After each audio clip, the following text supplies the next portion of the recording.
Hi, everyone. Welcome to Office Hours. If you are on YouTube and you'd like to see the whole thing, you can click on the little link below and you can get to Zoom. Then from there, you can click and actually ask questions and be part of the conversation in Makana. So definitely go through that little path if you'd like to join us. If you are already here and you think that you might be able to add something to this, we would love to have you. The panel is really something that everyone decides they're going to join.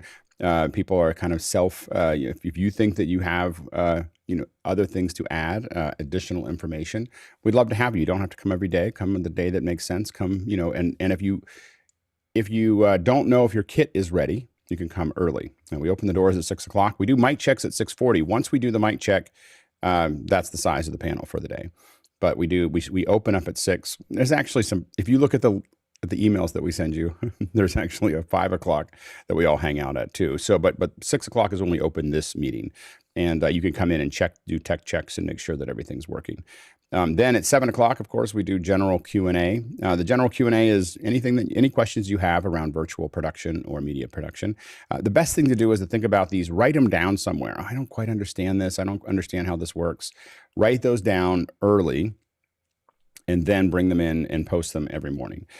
So that's the best way to kind of ask questions. You drive the entire, for the first hour, there's no run of show. There's no plan of what we're going to talk about. It's just answering questions. So we really depend on you to do that. And then the second hour, we have a special whatever we want to talk about. Today, we're going to talk about HLS streaming and understanding the basics of how it actually works. So I'm going to do a little presentation, and then we'll do a little discussion about it. Tomorrow, of course, we have education in the second hour, and then we have 2 hours of ZoomOSC. So if you've been working with ZoomOSC, there's a separate link in the email that you got that is the link to go into ZoomOSC. And so you can get in there and actually talk to Andy. Andy, of course, is on Discord all the time answering questions as well as people go through it. If you signed up for ZoomOSC, there should be videos that Andy produced that you can watch. So watch those videos before tomorrow. Do the best you can to try to go through the steps that those videos outline and come with lots of questions. I will let you know that this is 9 o'clock to 11. I want to set everybody's expectations. Is not a demo from Andy. It is Q&A. And it will go wherever everybody asks it to go. So it will be wild and woolly is what my guess is. There'll be lots and lots of questions as people start to dig into this. The goal is that you watch the videos, you ask questions on Discord, you talk amongst yourselves, you work through things, and then you come with questions. But don't expect a step-by-step guide on Saturdays. That's a Q&A to kind of fill in all the gaps of where these things aren't fitting in for folks. All right, Bill, let's go ahead and let's start with the questions. Absolutely. We're starting today with one from our own TJ Asher, who's not in the panel right now, but normally is. He's in Minneapolis, and he asked, where are folks getting their copy of atemOSC? Is there a signed copy, or do we just need to hope that there's nothing nasty hidden in the version available from GitHub? I think you have to hope that there's nothing nasty. I don't think there's a signed copy of it. Go ahead, Jason. I got mine from GitHub, and it was fine. Yeah, go ahead, Beju. Alex, can you hand over host, please? Yeah, thanks. Sorry about that. So I think you need to get the one on GitHub. I don't think it's signed. I don't think it's that developed yet. So yeah, you have to take your chances. And so far, we haven't seen any issues, but you always take chances when you start to go down that path. Next question. Jeff Francis of Columbia, South Carolina, and here on the panel. Can I configure Zoom on a remote Mac to automatically join a meeting when it starts using Zoom for return multi-view and program audio? I think you could do that with the room, right? Go ahead, Guy. Is it a meeting that you control, Jeff? Because if you're the host, I know that you can do it with a Zoom room. If you have the calendar attached to the Zoom room, it can automatically start and stop meetings at a certain time. So it's meant for like schools or recurring meetings in a corporate environment. So it can do that. Beyond that, I'm not sure if it can do like regular meetings, client start and stop. Yeah, I'm just doing a 2-person meeting. The remote Mac sending video and audio back to me. So what I've been doing so far is just logging into the Mac remotely and joining the meeting there. At a certain time every day, same? No, when I need it.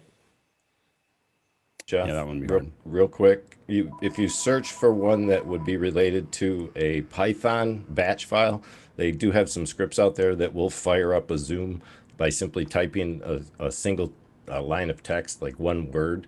So I'll find the links that I saved the other day. They should help you with what you're trying to do.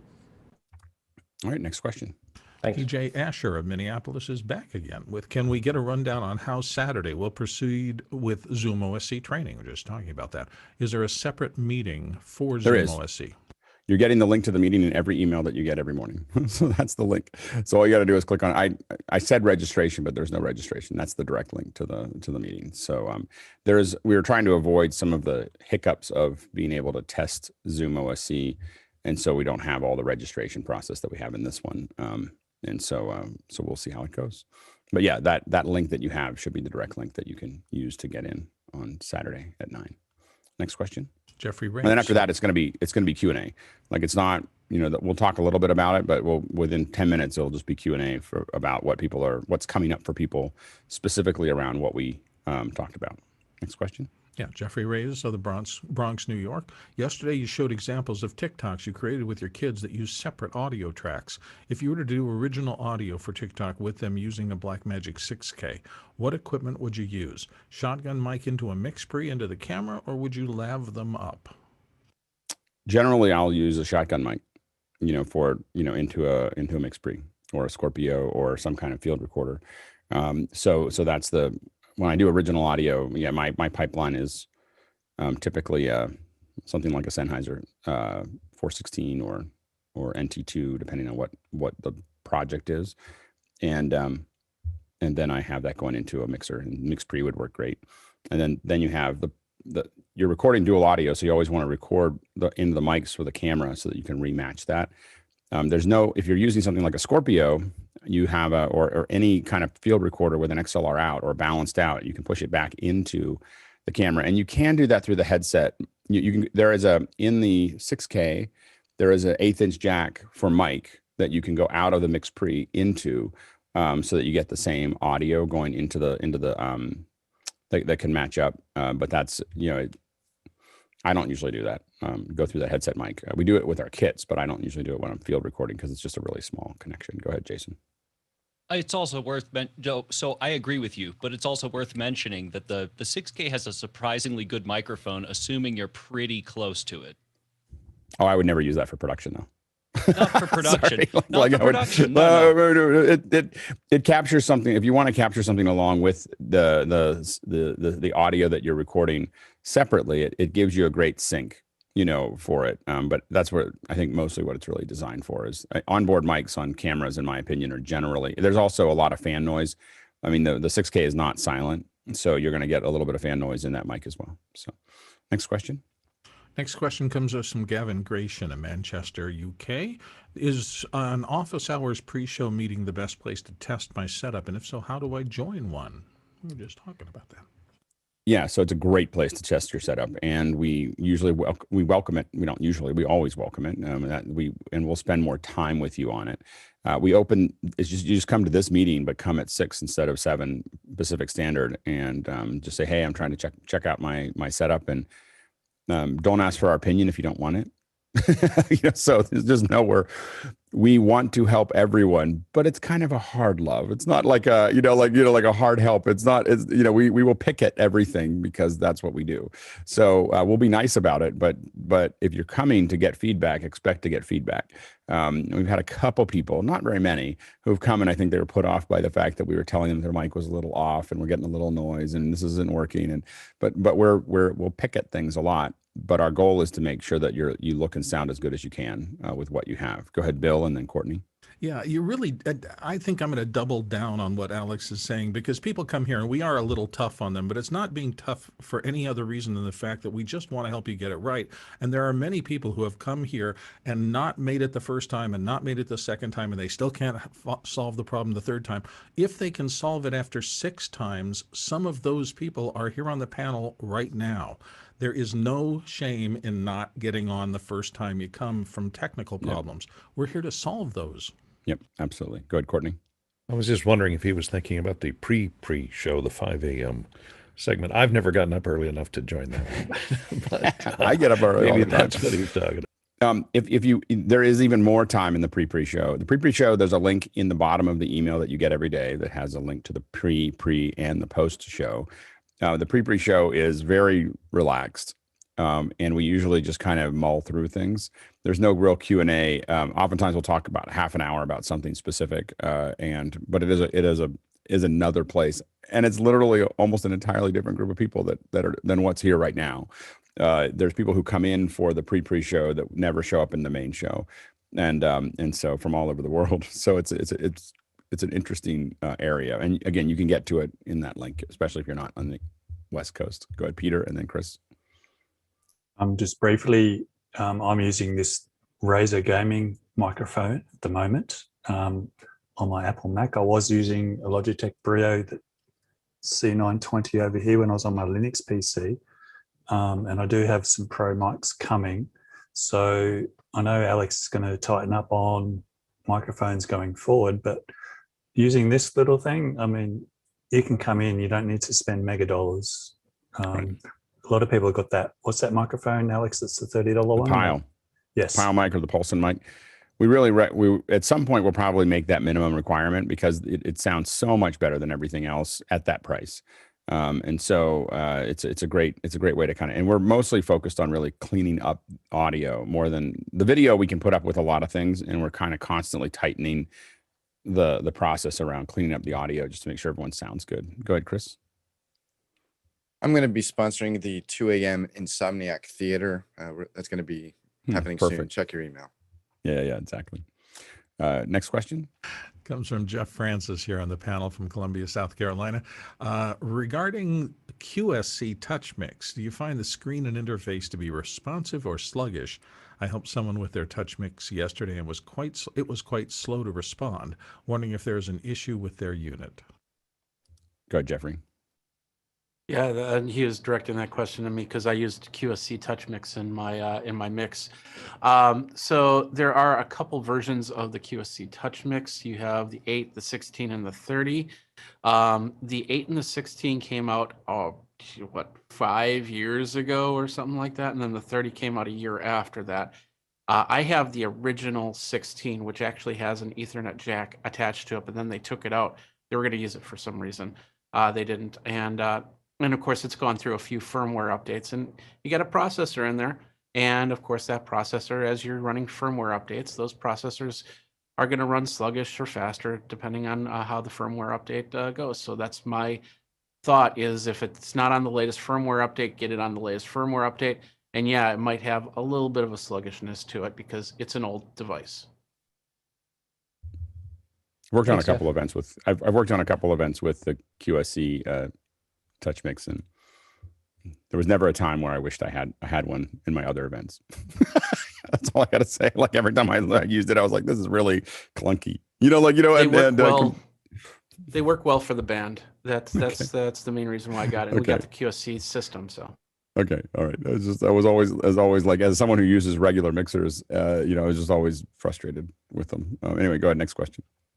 Comes from our friend Talak Lopez Waterman in Florida. Okay, orbiting around my search for the right PTZ units, I got to see the feeds from a member in the post show. Super helpful. Has anyone done any work controlling them from outside? If the bird dog, and he specifies the P200 controllers, Visca, OSC, other, what protocol? As always, profound gratitude for office hours. Go ahead, Jeff. Thank you. The main thing to concentrate on is figuring out a protocol that can be transported over long distances. If you're talking about outside, you really want to use either Visco over IP or the NDI protocol, which is built into a lot of the newer cameras that are PTZs. I think probably the bigger challenge is figuring out which camera you have or which camera direction you want to go, because I don't understand if you have cameras now that you're trying to make or not, but once you go to an IP control platform, it's easier to make sure that everything's working versus something that's 232 or 422, which is more or less a hardwired platform on site. Go ahead, Guy. Yeah, one of the cool things about using NDI, especially with Vmix, is being able to set up those presets for those shots and then just touch them and have the camera shoot right to it. So if you're able to get a PC, or actually it'll do it on Mimo Live as well, so you can set up those shots in advance. And that's really the beauty of the whole operation, is being able to use that. They're not going to be super smooth unless you get something like a Panasonic or one of the higher end cameras. A P200's motors are pretty decent, but when you see the good stuff like what Jeff uses, it's pretty phenomenal. The high-end Sonys, high-end Panasonics. Absolutely. Next question. Next question comes from TJ Asher, and I guess it's for me. It's what Neumann are you using, and what is your audio chain now? So this is a TLM 103. I've had it for probably 15 to 18 years. As I mentioned before, I do commercial voiceovers a good little bit, and it was probably 15 years into my career before I figured it was okay to make the investment in something like this. Before that, I used 30 or 40 different mics, because I would go into studios and they hung a different mic in front of me every time I did a commercial voiceover, and they all worked just fine. So I'm not that big a mic snob. That said, these high end, and this is probably $1,000 plus, mics are very detailed and very unforgiving. So you do have to pay a lot of attention to the room you use them in and the technique you use with using them. Hope that helps. And the audio chain is just that into a Zoom TAC 2. I am working with a Universal Audio Solo, but I am having, it is more finicky than I expected, so I'm trying to do it in my spare time, and I don't have a lot. It'll be interesting to see whether that makes any difference or not in the sound. So that's the mic and chain. Moving on to Paul Prusakowski of Gainesville, Florida. And Paul says, I need to create a video wall using 4 65-inch 4K televisions that will be switched between being used as a combined single large output or used as 4 independent screens. Any suggestions for the best graphics cards and software to make this work best? One question will be, 4K. So you want to do, the idea would be do 4K out. I have to admit that my knowledge of that is limited. I mean, recent knowledge. We use spiders and other things like that for that. But go ahead, Garrick, and then Jeff. You might take a look at Renewed Vision's Pro Video Player and getting like a decklink card with like one of the decklink cards from Blackmagic that has like 8 outs. And then in that you can map each TV to its own output.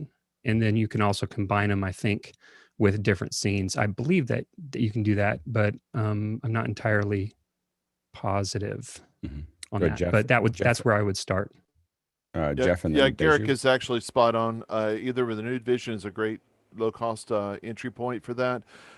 Depending on if you need to do this for like I guess we call it digital signage, or if you're needing to do it for presentation purposes. Resolume's another option that's a really good option with multiple outputs. There's also a thing called the TriCaster TC2, which has 8 different outputs, and you can feed it from that. Depending on if you want to feed NDI into those monitors, that opens up a lot more possibilities. I would put a Bird Dog or a Magewell receiver on the back of each monitor. Then anything that's an NDI source on your network can easily be patched to any of those 4. There's a lot of options for sure. Good. Beju? Yeah, I was going to suggest Resolume as well, and an additional option would be Millennium on Mac as well, which would they both basically allow you to have a timeline with 4K larger than 4K sources on the timeline, which you can split between the displays or go to individual slices. Resolume Arena, right? Yes, Arena's a bit more powerful and more outputs. And they're not, a lot of them aren't, super expensive. I mean, these are all in the hundreds of dollars range, but not necessarily,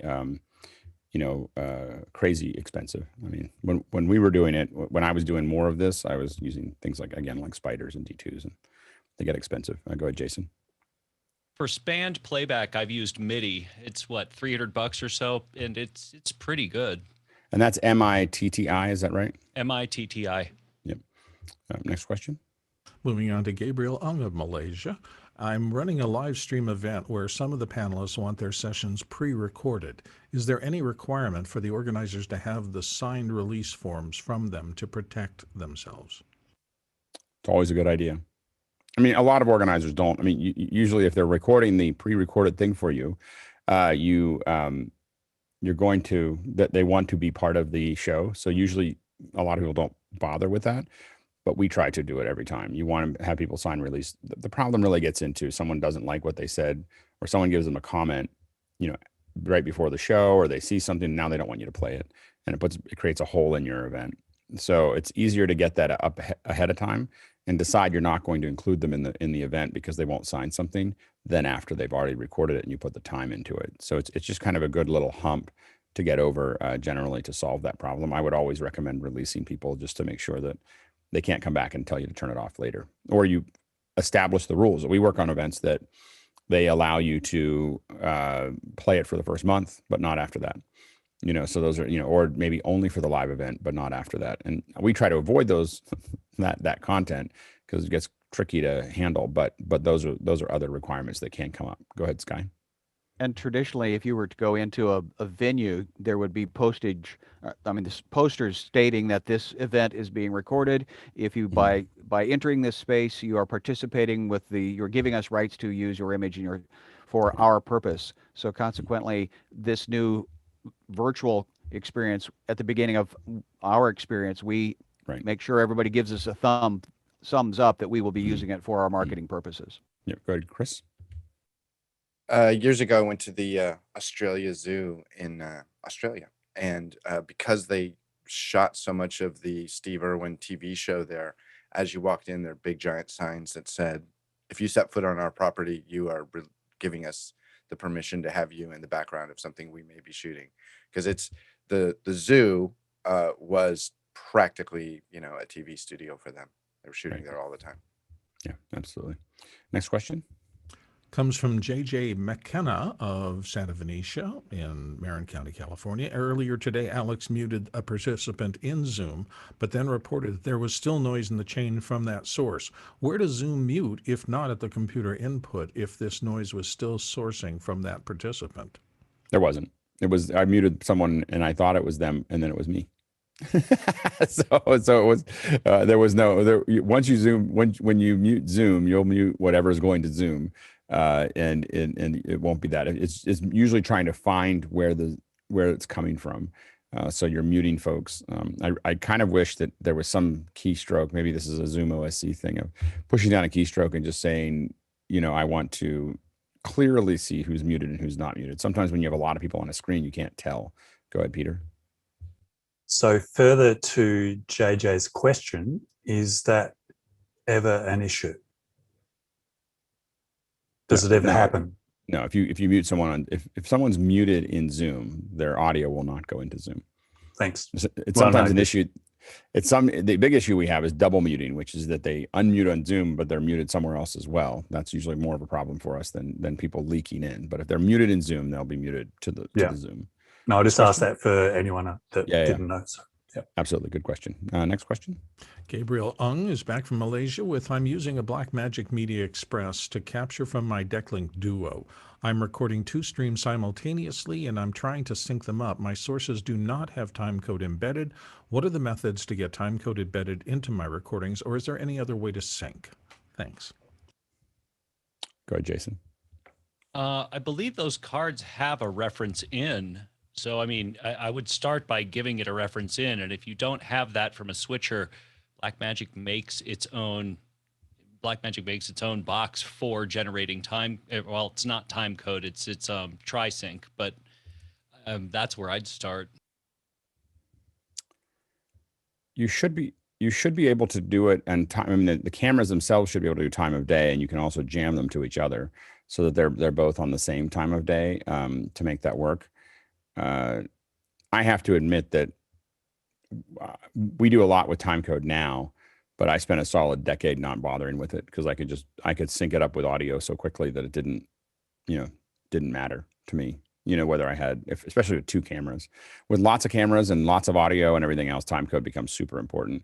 And for some of the locking and stuff that we have to do, timecode's super important. So we might have a word clock that is putting out, a reference that everyone can see to make sure everything's on the same time code and everything's all and we're inserting that into the frame, and you can get time code inserters, but they're like $1,200 or $1,300 to do that. So there's a lot of different ways of managing time code. I will say with 2 cameras, if I had audio, I would just put the same audio into both cameras, and it'll take me less than 30 seconds to have both of them synced up. but that may not be what you're looking for. Go ahead, Guy.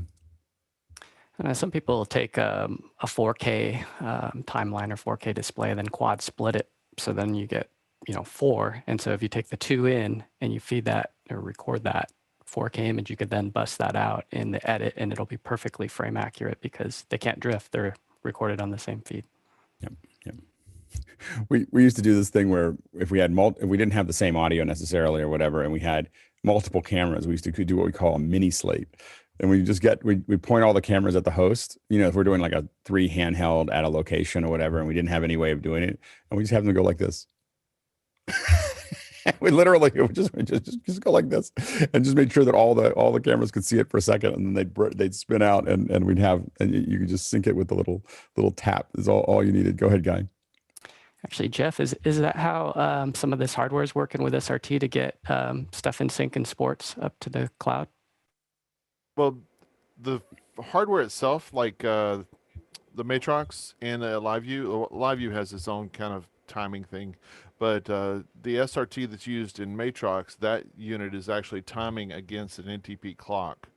And so you have to set both the encoder and the destination, and then it knows where to go. So if you're hitting the high vision, or the Makita's the same way, if you hit the high vision gateway, same thing, then it helps time it out too, but it's all based off of a clock. Next question. Michael Peters of Oakton, Virginia. What platform sends the best quality video? And he mentions Vmix calls, Zoom, Team. There are others. I currently think that the highest quality. Now, I'm going to say that there's a couple things that I'm taking into factoring into it: resolution, also frame rate, audio quality, and how much GAC is on the screen, so that you have, so like, for instance, I think that we actually get really, really high quality from Teams, but I can't get rid of all the stuff on it. So we kind of ignore that one. And so the one that we get the cleanest aperture with the highest resolution is a HD account with Zoom, highest audio, video quality if they're using original audio, and you spend a little time to set it up. And we have the least amount of stuff on it. Now there are, other ones that you can, if you really dig into it, get good quality out of any of the WebRTC clients. I do think Vmix Call, does it do 1080, Leland? There's a couple things we've run into with Vmix Call, especially through Chrome, where we're having a problem with C920s going to full 1080. We've been able to pull it off with Firefox, but we've talked with Martin, and he's actually said there is no full 1080p support for Vmix Call because it is a browser component. One I'll throw in there in the mix as well, Alex, is lifesize.com, which is a 4K platform similar to Zoom. I've been playing around with it quite a bit, and it's nominal as 1080. You can go 720, 1080, or 4K if you have the camera and equipment that they provide. So I would take a look at it. But if you're only doing browser based or client based without any hardware, does Lifesize do any of that? Where you can just log in from so Lifesize will support just any old webcam. 1080, 1080 webcam just coming in off the browser, and it's free right now to test it, so you can go take a look at it. Right, interesting. Jeff. The new platform that I mentioned earlier that they were testing with the Sienna processing engine, it actually will do up to 4K in the long roll, but right now it's 720 or 1080p. And the 1080p looks amazing, but it's not using WebRTC. It is using soon. I'm teasing a little bit. And what's the nominal latency? It's pretty good, under 3/4 of a second on the far side. So I was going, let's see, I had a guy testing in San Diego, hitting my server in Virginia, and back and forth, because there's no turn server, there's no relay server or anything else like the WebRTC uses. It knocks down, and it's not only it's 100% reliable point to point instead of having to bounce around things. And we haven't found anywhere that's blocked so far. All browser based, all Chrome into it. So ingest is really, really easy. Yeah, it'd be interesting to see. I mean, like for us, 300 milliseconds is about as fast as as long as we'll go on latency. So that's the, so 750 milliseconds would be more than we would use in a show, on our side. No, that's the furthest, and that was going to Australia. We go cross country, but it's still. But cross country was under 40 milliseconds. I'm sorry, under 400 milliseconds at that. Mhm. I'll get an exact test off of them. We're going to do some slate tests and stuff later. That's great. And I'd love to it's see gonna that. be Yeah, I'm amazing. very, very interested. Courtney? What has Leo gone to on Twit? I know he's switched from He's still Skype on to something. Skype. He's still Right. using Skype. You I was on You were Skype. on there Tuesday, huh? He was using something else, other platform for a while. He's playing with other things. He's trying to find another solution that he's happy with, and he just hasn't found something that worked 100% of the time. So, but I know that they're trying to move off of Skype because it's a kind of a dumpster fire. So, next question. Eddie Martinez of Sacramento, California. Vmix and NDI in the cloud. What's the purpose and benefit? What scenarios make sense for this workflow?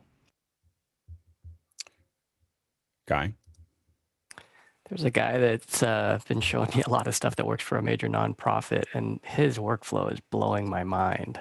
So he's got 4 people on his team. They were in a studio, typical, switcher, everything, and now they're doing it all up in the cloud. So his big benefit is 4 people, each at their house, being able to cut a show. It's mostly Zoom, so they're got one guy that's pinning, another guy that's doing the graphic elements. And so Vmix is running up in the cloud, super stable. The internet's 10,000 megabits per second, or at least 2,000. I don't know what you've been seeing, Jeff, or I guess it depends on your instance. If you're the ones that I'm using a G4DN, I'm getting speed tests of 2,000 megabits all the time. Some other people have seen bigger. So it's power. Here I have my UPS backups that are like $700 a whack.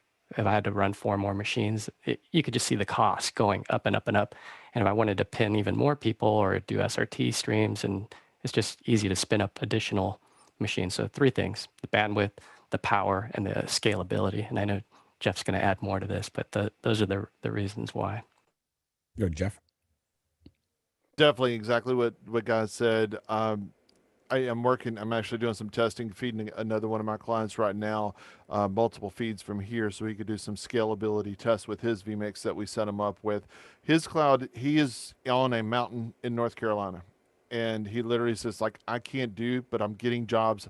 I can't do it with my internet. He was the perfect person. It's like, if my internet drops out and I'm doing a show, my job's in jeopardy. But if I put it in the cloud, I have somebody else that's in Virginia that could actually be logged in and simultaneously working at the same time, so they could pick up and just keep going with the show. The show doesn't stop because it's in the cloud. It'll only stop is if your internet was going all the way down to the ground and then back up. And with internet these days, it's definitely a thing to worry about for sure. Next question. Oh, go ahead, Guy, real quick. Yeah, one more thing in addition to that, the 4 people that are working on this major nonprofit, they're all just using the same Stream Deck. So he actually has a way of VPNing in where everybody's buttons are the same. So they're all cutting the same show. And as they push buttons, it's actually changing on everybody's. And the other thing is the iPad Pro with the cellular. I've run Vmix in the cloud on my iPad over cellular. I can cut from that in my car. It's crazy. So if a show goes down, well, it won't go down because you can still control it. And so you can also have backup machines where you can fail over. There's a lot of benefits, but there is a steep learning curve, and people like Jeff and Tucker are a blessing to have to get you up to speed on this, because there are some pitfalls for sure. That's great. I'm going to try to attract everybody to do a second hour about this again soon. So we'll see if everybody's game. Go ahead. Next question. Dave Chalmers of Glasgow, Scotland's in next with: what lenses are folks using with Blackmagic Design's 4K and 6K cameras to give full remote control of focus, zoom, and iris? So focus and iris are almost every Canon lens, and most lenses that you put on that have that capability of taking it from the camera are going to work. The trickier part is the zoom. Is getting a powered zoom. I haven't seen a lot of Canon lenses that do that, but Micro Four Thirds, there's a series of both Olympus and Panasonic cameras that have that are powered zooms. You're looking for powered zoom. Go ahead, Jason. Yeah, I found exactly one Canon lens that does it, and it's about $4,000.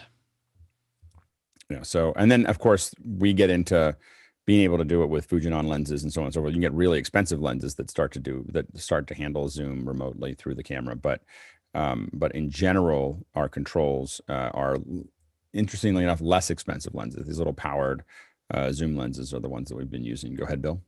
I'm kind of surprised that because there are camera kits that allow you to attach focus and zoom controls onto a physical camera with a little set of gears that are not electronic. And I'm kind of surprised nobody has worked in the space of remote controlling those, adding something in there that allows you to virtually do what a camera operator would do behind the camera.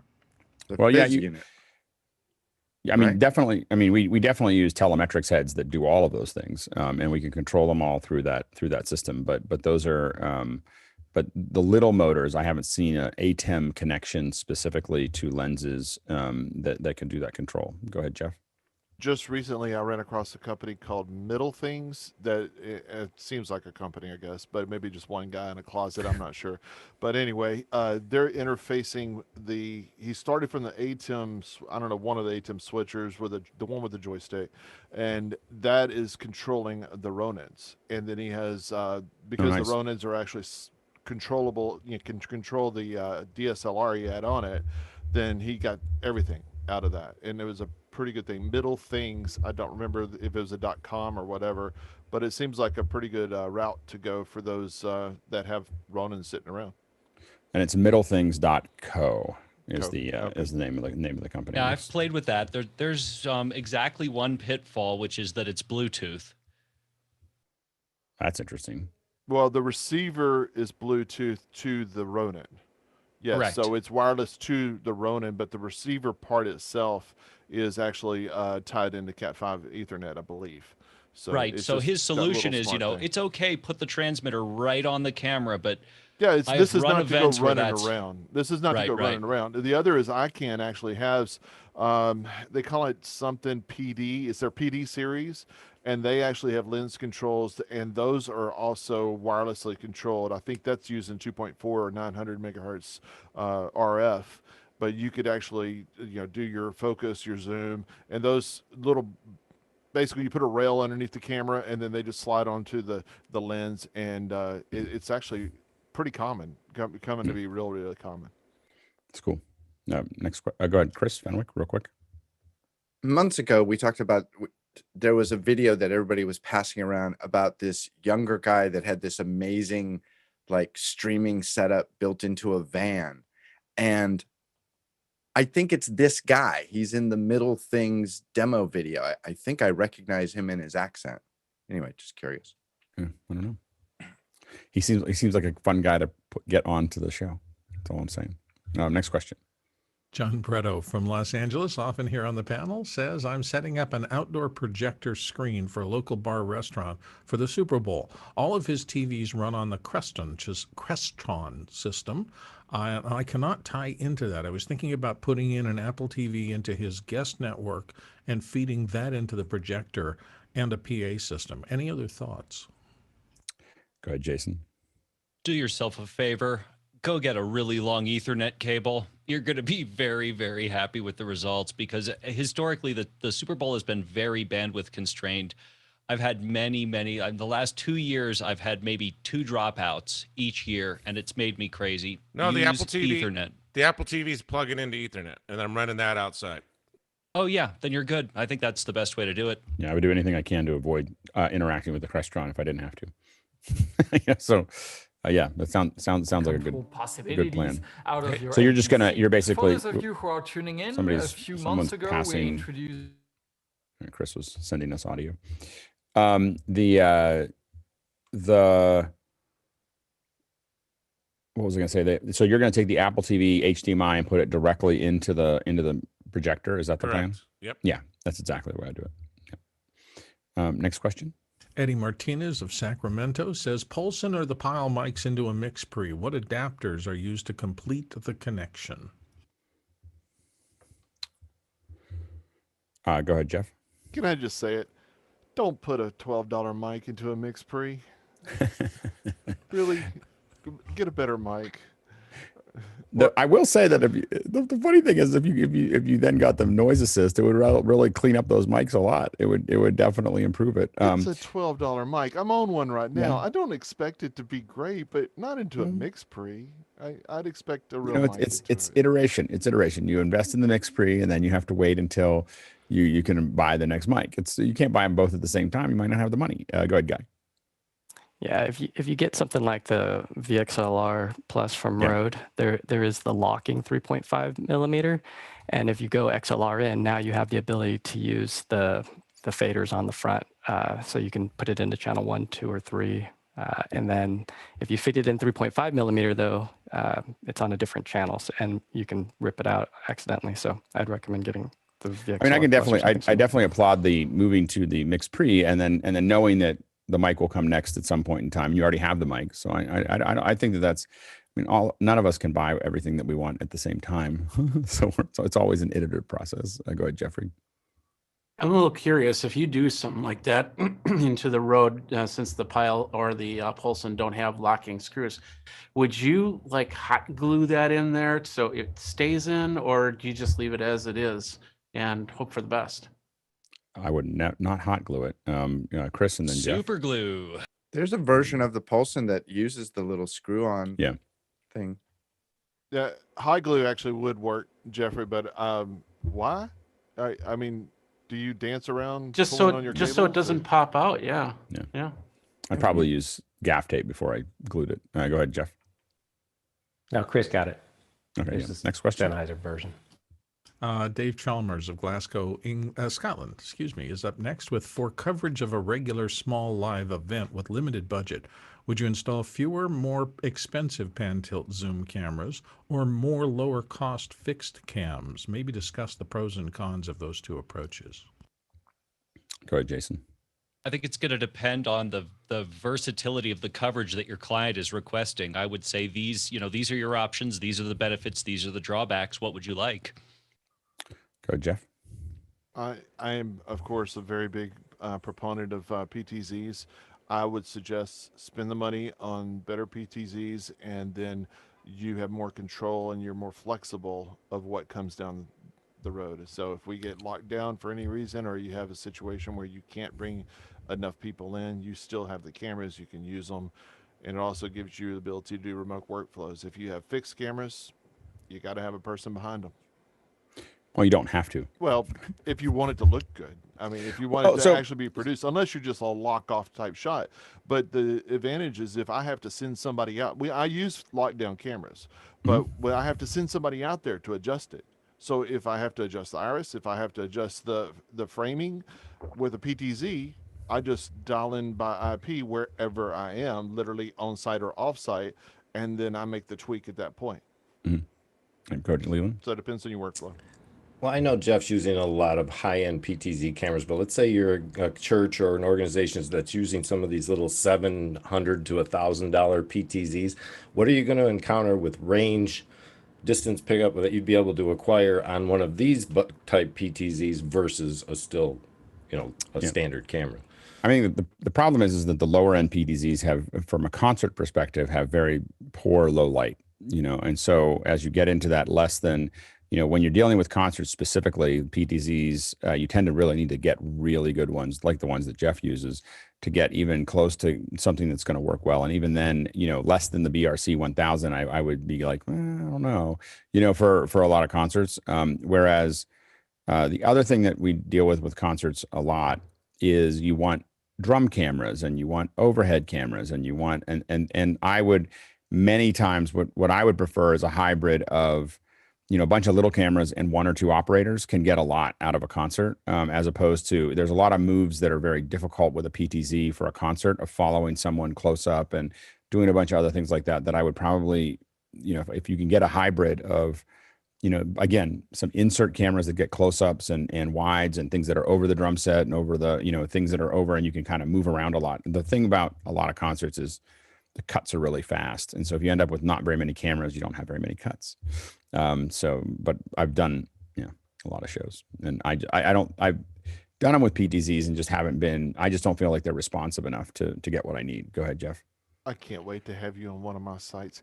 But for concerts or sports? Either way. Do you do a lot of concerts? I have in the past, a lot. Yeah, musical background. So and I every Sunday I do one for my church. So live. And all PTZ? Yeah, we use of course we're using our Mark Roberts because they're not doing much else right now. Okay, well, the Mark Roberts is a different level of PTZ. Like I want to distinguish. Wait, I just want to distinguish. MRC is like high-end motion control, not, so that's when you're talking about using PTZs for a concert. Yeah. You when we're talking about little PTZs that we're talking about cost-effective, that $1,000, $2,000 PTZs. No. Okay, now the tracking performance, but we're talking about a constrained cost here. And so the thing is that he did say constrained, if you don't say but he constrained didn't cost. say concert either, though. He just said live event in a limited budget. Okay, for some reason I read it as concert. I don't know why. So more expensive PTZs, you got to, more expensive can be a lot of different things to different So for people, discussions, too. I don't know why I read it as you're absolutely right. I read it as concert. It's not. Then in that case, PTZs, if it's not a concert, I would lean much heavier towards PTZs. All right, let's move on. Let's go to the next question. We got to start moving faster. Okay, we're moving to Eddie Martinez of Sacramento, who says, Zoom in the cloud. What's the purpose, benefit? What scenarios make sense for this workflow? I think we kind of dug into that, but stability, scalability, being able to have just a huge number of rooms, knowing that you're connected. I think that those are some of the big workflows. The kind of stuff that Jeff's been working on, for instance, for some of the stuff with Blue and everything else, you can't do in the real world. You can't, it's not possible. Go ahead, Jeff. That's scalability. That's the number one thing. Scalability. You don't have to manage your IT near as much. You don't have the problems of cables failing. You don't have the problems of switch ports and having to do a bunch of VLAN manipulation and things like that. It just works whenever you have the right workflow. Next question. We're going to keep moving. Eddie Martinez is back again with Sacramento. Zoom Room HD resolution. What's the bare minimum cost and hardware to set this up to ensure better resolution? Go ahead, Jason. $50 per room per month, and I don't know, what, a C920? The Zoom to get a Zoom room. You also, I believe, you need to request HD, and so you have to make your case for getting HD out of it to get 1080p, and that'll only work on a point-to-point. Now, of course, again, if you have a Zoom room, you're going to get 720 all the time, but you can't put a Zoom room. I know that you're asking two questions next to each other, but just so you know, you can't run the Zoom rooms in the cloud yet. Go with Jeffrey and then John, and then we'll move on. Actually, with Zoom Room, you don't get 720p until you ask for it, and you don't get 1080p unless you have an enterprise or better. Not with a Zoom room. I just went through this. Paid Zoom room. That's you have a paid Zoom room, and you don't get 720p. Paid Zoom room. I had to ask for 720p. And they didn't give me 1080p, even though nobody's ever heard that before. A lot of us have them. On their front page they say for all attendees 1080p video. You still have to ask, and if you're talking about 720. If you're talking about for a webinar, absolutely. But a Zoom room itself will always get 720, and any meeting it's part of will get 720. But the end user on a webinar will not. You have to ask for that. I can show you the conversation, but yeah, I had to fight for 720. Okay, John.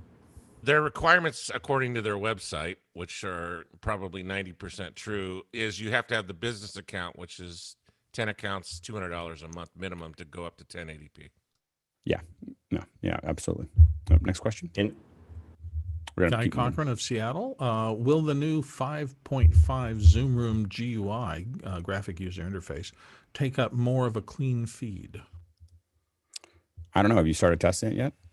Yeah, so down at the bottom, you'll see that there's an unmute button now, and this might be just because I have a touchscreen display, but there is the whole new interface is at the bottom now, and so you can actually do things like camera control all with a touch. But you can see how much, even when this interface isn't here, that unmute button is way bigger, and then we don't have 49. So there's no way to turn that off? Not that I've seen so far. Yeah, I knew you were going to kind of freak out. Oh my gosh. But I haven't tried this on a non-touch screen. So try it on one of yours and see what happens if it gets. All right, we'll try that today. This is a disaster. Like, it is a disaster. Like, oh my gosh, like that is the dumbest thing. Now you've got me looking. I hope you're wrong. Yeah, this is the dumbest thing ever. All right, we'll take a look. Next question. Ernest Floyd of Bastrop, Louisiana. Can Alex give a high-level explanation of SRT and when to use it? SRT is generally a great, relatively inexpensive transport as a contribution. So where you typically use it is, I'm on the outside world. I'm going to send it to somewhere else in the outside world. I'm going to send it to the cloud. and I'm going to contribute. I'm going to use it as a contribution. What it does is it does a lot of error correction.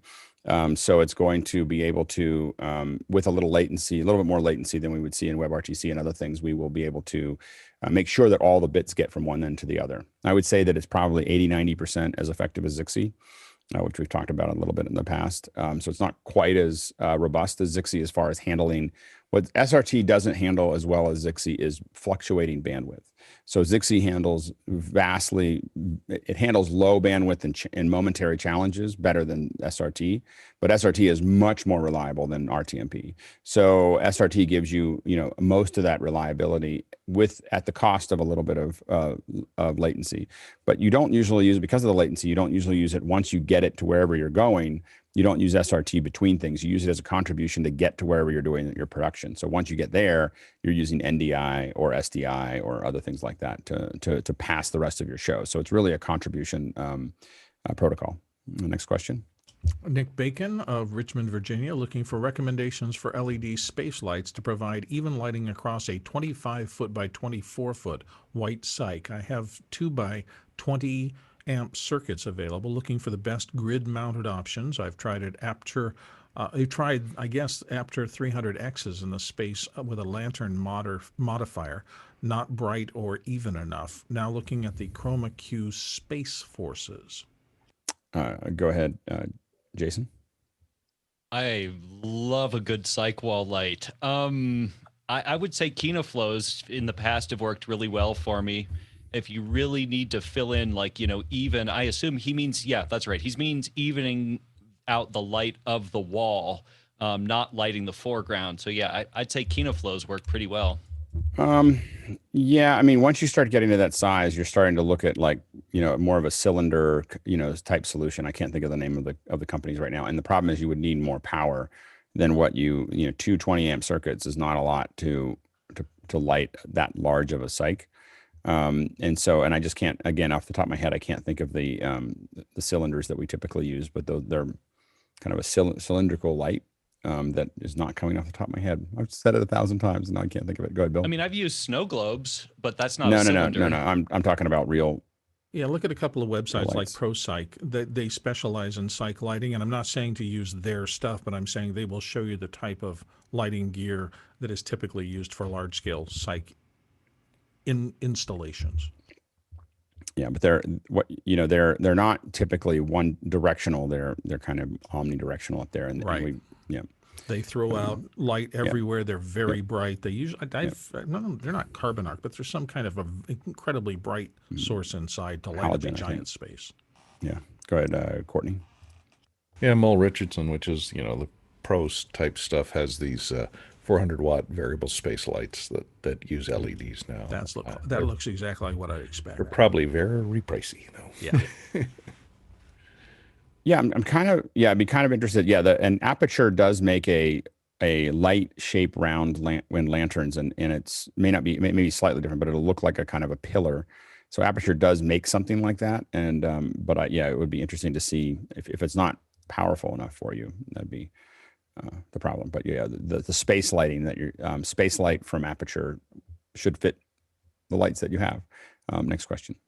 Moving on to Peter Moore of Auckland, New Zealand, and here on the panel, how is Alex L. feeling about the rumored return of MagSafe to MacBook Pros?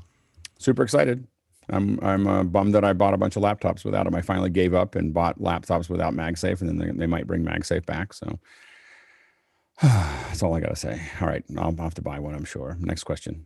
Paul Wallace of Austin, Texas. Can we get Leland Best to give us a review and demo of the Matricapp.com, especially how to set it up? Note, it's a do-it-yourself stream deck and lets you control PC apps from a mobile device. Leland was showing this a couple of days ago in the pre-show. Real quick, Leland, we might give you more time to talk about it. It's almost second hour. I think it'd be best because it's kind of an elaborate setup for producing a remote control for any app that you have on your PC. I'd probably be best to do a quick video to show how to set it up than to try and cover it in 2 minutes. Just check out the Matricapp.com. And you can get the download for your cell phone for free as well, which provides the remote. This is an example of...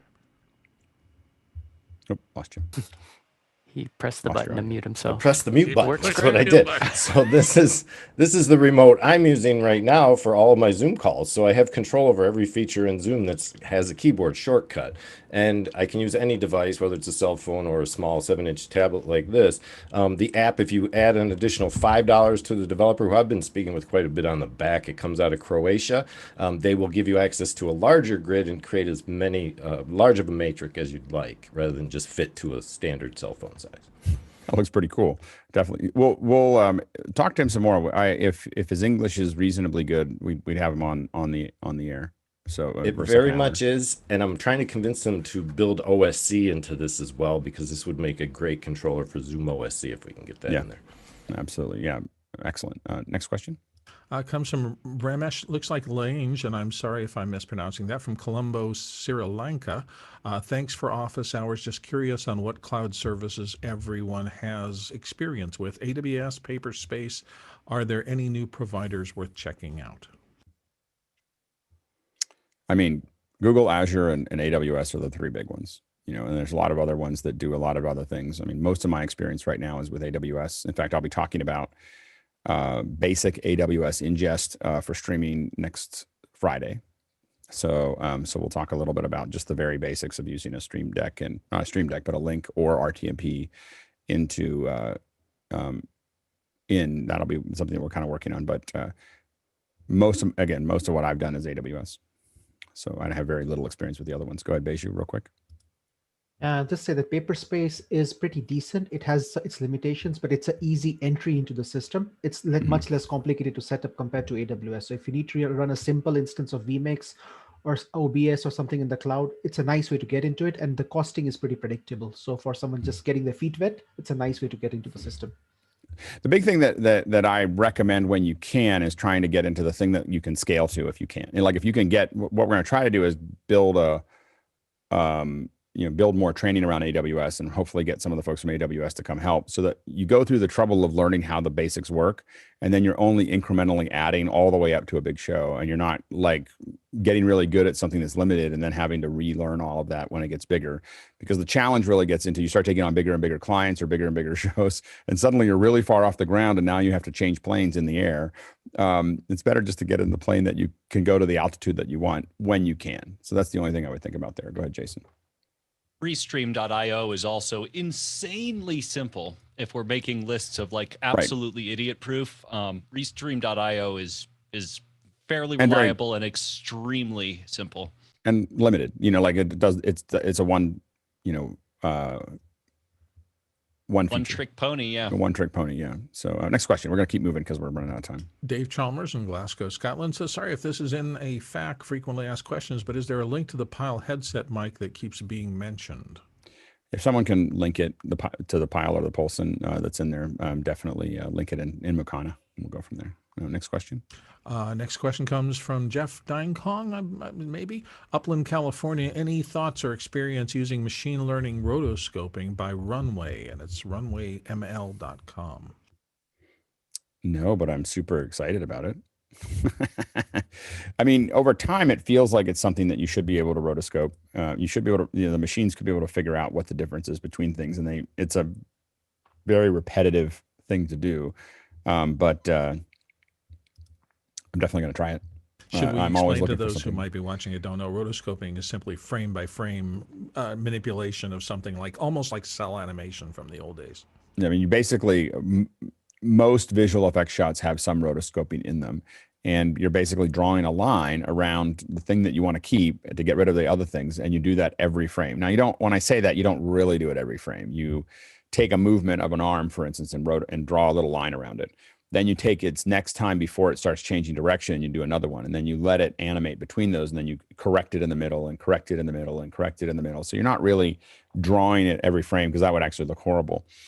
And there's a lot of tools that let you do that by hand. And it's a big business it used to be in the United States. Now most rotoscoping is done in the Philippines and in India.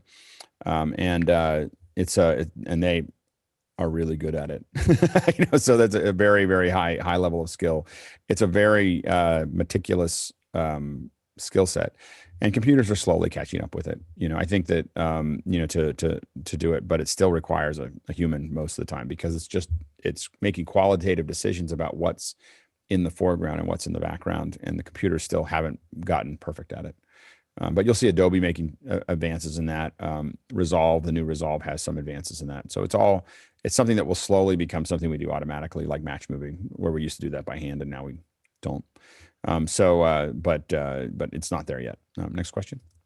Comes to us from Jesse Mills from San Francisco, often on the panel. What cameras and lenses does Jeff Keithley use on his Mark Roberts PTZ setups? I think we lost Jeff. Oh, did we lose Jeff? Yeah, so I'm not sure.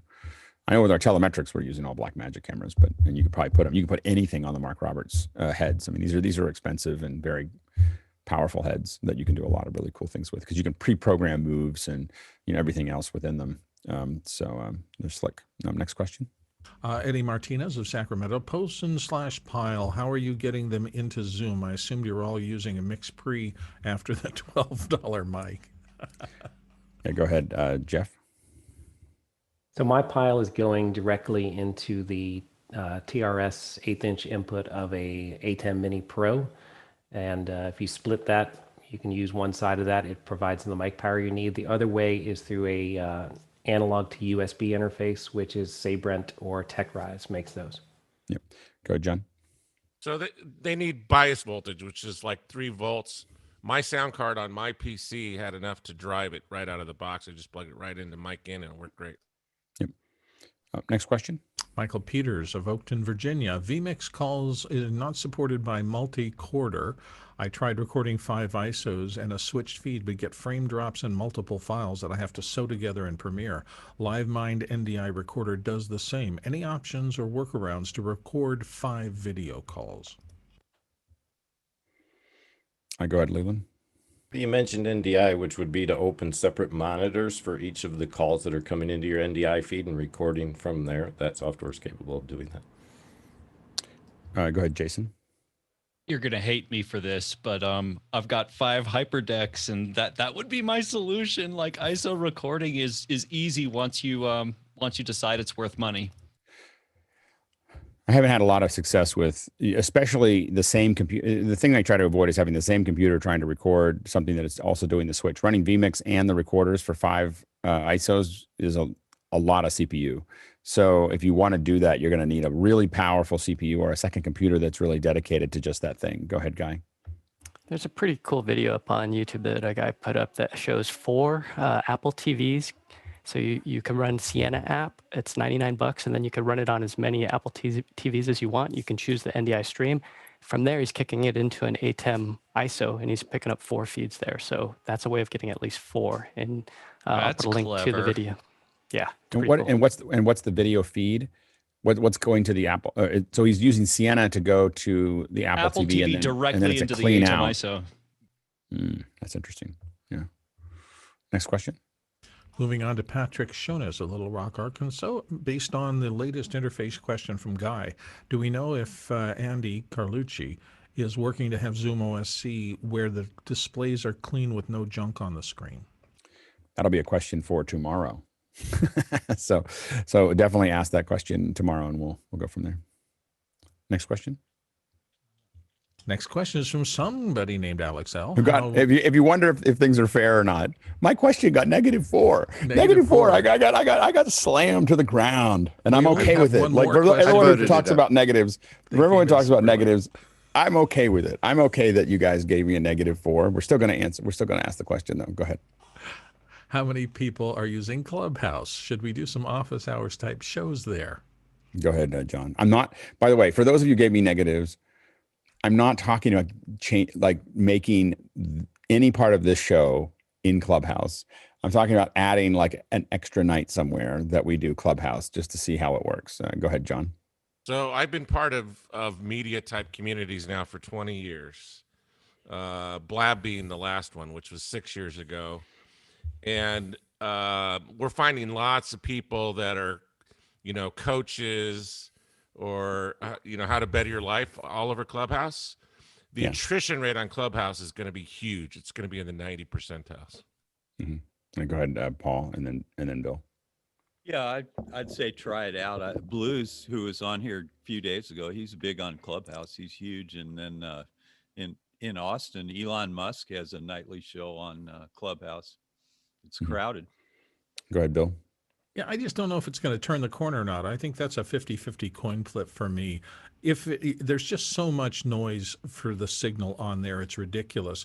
But the other thing is that if communities come on there, and maybe a community like ours can go on there and be a kind of a little bit of a light, as you know, you can do group conversation well, and the overall structure of it, I think, might have some value. But it's got to turn that corner, because right now it's just finding something worth listening to for more than 2 minutes is a real challenge. Yeah, go ahead, Peter. Yes, I could Google it, but for everyone on the Zoom, can you post a link into Makana and give a 5-second précis on what Clubhouse is, please? Thank you.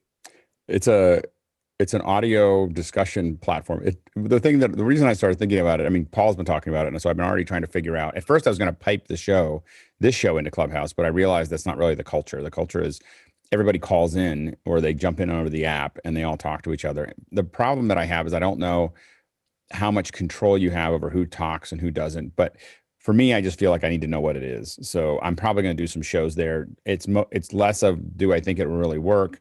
And more of, there's two things. One is, if it does work, getting in early helps a lot, you know, and so it's always, you never want to get into the social network after it's proven itself, because it's really hard to get, like I benefit on Twitter, I benefit from the fact that I got in very early. And so I built up a lot of following before now it's really hard to get, you know, a greater following if you're not someone. And so I think that, and I didn't do that with TikTok, you know, and I didn't do it with other things. And so with Clubhouse, I'm kind of like, well, what if I throw it up there and we all go up there and see how it looks and sounds? I mean, our show is very similar to it. And Leo was really talking about it on Mac Break today. He's like, this is office hours, like the original Clubhouse. You know, we all sit around talking. So I felt like, well, let's see if it translates over. So probably next week I'll do a Clubhouse like on Wednesday night or something like that, just to see. It'll be it'll be evening. I can't add anything else to the morning. We already do Monday evenings now. And so slowly my wife will get upset at some point. I'm not sure exactly where that threshold is before I can't stop doing this anyway. So Bill and then Paul. Yeah, the thing that's interesting to me, and I think the reason you have to take Clubhouse for what Clubhouse is that kind of panel of moderators that are the filter between the audience and coming in, and you have to figure out your structure. Who's going to let people through to the top part when they're raising hands and things like that? It's a little more distributed, and the leadership of each individual Clubhouse space, I think, determines its success or failure. Whether they do what Alex does here, which is establish a set of rules, hold everybody to it, and then moderate how that culture grows. Right. Go ahead, Leland. Something that it reminds me of is Pal Talk. If you guys haven't seen this, it's been around for a decade at least, where it was a platform that allowed you to be in a queue. You could raise your hand and then you would have an open mic and you could speak on a topic of discussion. That became Fire Talk, which was very reminiscent of Blab, and then shut down. And now Pal Talk includes video as well. So if you want to see where this stuff really originated, go back to paltalk.com and see where it all started. I think you could get much bigger numbers by hitching your wagon to Clubhouse, Alex. Maybe 1,000 or more.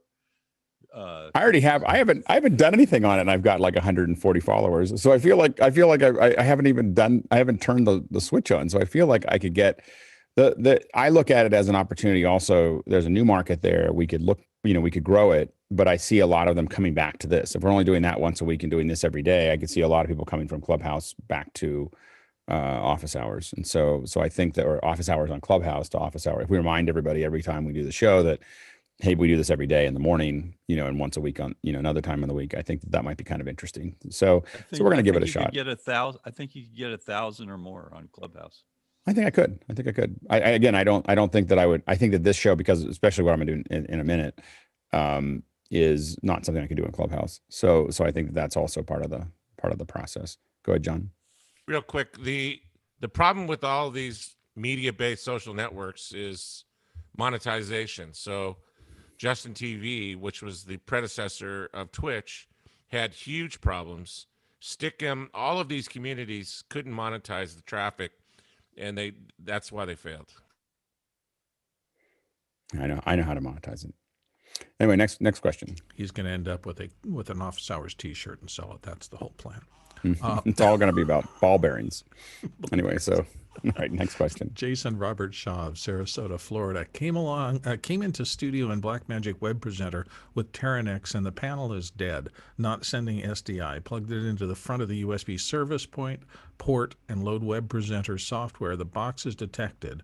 Trying to update firmware, and it gives an error. Anybody have any ideas how to fix or help? Call Blackmagic. Like that Yep, one is call Blackmagic. You've got something wrong. Like it's broken. Like there's not a, if you've done those things already, get on the phone with them. It'll be a known issue on there. And I've knock on wood. I mean, I've owned, 20 or 30 of the web presenters and never had any, what you're talking about is not something that's common or known. So hopefully we help you to let you know it's not just you. There's something wrong with that hardware. It sounds like you might have a bad panel. So I would call Blackmagic and work through it with them. Anyway, so that we have that. Now we're going to talk a little bit about HLS. The reason I'm talking about it is it's really fundamental to what we do. And when we talk about, we're going to talk more and more about streaming. And I want, in the same way that we know HDR, we know how all these other things work. I think that we every once in a while want to back up into kind of a fundamental conversation so people start to get a sense of how this video gets to us. When you're watching YouTube or Facebook or many other, everything you watch on Apple TV, that's all HLS. Now you may RTMP to YouTube or Facebook, and now you can do HLS to YouTube if you're doing HDR. The way it's delivered back to you is HLS. So HLS is generally the way that, now not Zoom, but if you're watching us on YouTube or you're watching it, it's all being generated by HLS. And so I feel like it's important for us to start to understand it. I know that years ago, I didn't understand how it actually worked and what actually happened there. And so I think that it's important for us to start thinking about it and asking questions. So if you've got questions about HLS, I can't say that I'm like the ultimate expert at it. The goal here is to explain it in a kind of a 10,000 foot range. And so that you start to understand what you're looking at and how it's working. And then the goal then is we'll bring some other folks on that can really dig deep into it. But this is a way to kind of hopefully spark your interest in it and talk about some of the basics. And I'm just going to turn, my computer went to sleep. I have a little presentation that I put together for you if I can get my computer. And Alex, is the acronyms HTTP live streaming, or is it? Yeah.